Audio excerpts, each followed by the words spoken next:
Hey guys, we're out here with our roll-up door prop all set up and ready to go to work. So the big things that we need to remember is that we're gonna be working on the 5-cut.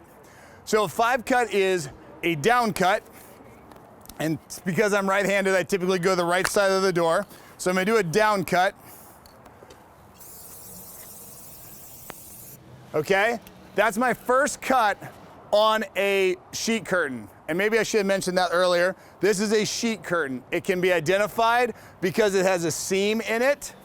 It also is lightweight, it doesn't rattle too much, whereas like rolling steel, the heavier stuff, if you hit it, it rattles like crazy. So we also have to remember this is all one piece. And then in the bottom of this, at the bottom of the door, is actually an L bracket or a piece of angle iron that will prevent us from being able to cut all the way through at the bottom. And so that's why this next piece is so important. We have to do a cross cut, which runs from that cut over here to this end. That then allows us a pocket to kick our foot through. Once our foot goes through, that allows the saw then to go deeper into the door, which is the only way we're gonna get that angle iron completely cut through. And we need that completely cut through so that we can release this left side of the door. Once that's done, we will then do another cut across the top from side to side. I won't join the cut necessarily, so I'll start here. I'll come all the way across.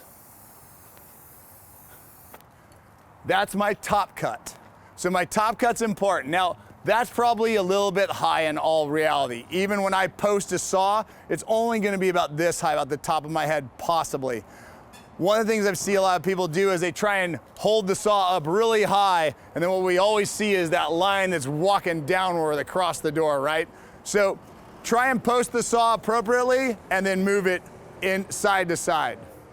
So the last cut of the 5-cut, because you remember we did the down cut, 1, cross cut, 2, kick through here and finish the cut, 3, top cut, 4. Now that allows us to spike our door with our Halligan and pull the door open, even though we haven't gotten the last cut in yet. But that opening the door allows firefighters to get in and start knocking down the fire, and it provides a huge entry and exit point for them. Once that's pulled out of the way, the sawyer can complete the cut on the last side, which is your 5th point. All right. Now, for my instructors out there who are trying to utilize the maximum they can get out of their roll-up door, my recommendation is once you have the door up here, I would say from basically here, from where your 4x4 is coming down over to one side, this is where we do down cut, cross cut. And you should be able to do down cut and cross cut multiple times coming across here into this area. Don't worry about hitting the wood, that's not a big deal. Nothing's gonna fall apart on you. So here's where we do down cut and cross cut, and we can even go ahead and kick in the bottom of it and try and do that final cut and relief it.